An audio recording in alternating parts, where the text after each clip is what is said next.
This recipe is for all the peanut butter lovers out there like me. Today I'm going to be showing you guys how to make peanut butter energy bites. So the perfect meal prep recipe. So all you'll need for this one is 1 scoop of the Happy Way peanut butter protein powder. I've got a 1/4 cup of chocolate chips. You can also use cacao nibs if you prefer. I've got 1 cup of rolled oats.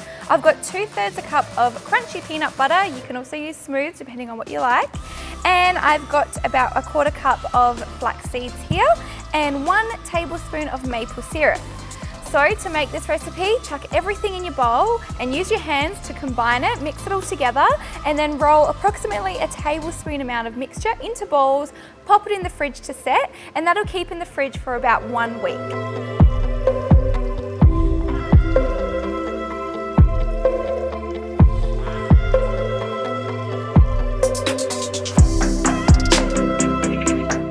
Okay, so I've combined all my ingredients into this bowl, but as you can see here, my mixture is a little bit grainy.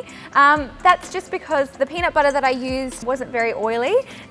So what I'm going to do is I'm going to add approximately a tablespoon amount of melted coconut oil into my mix and mix that until it's nice and sticky and a good consistency to roll into balls.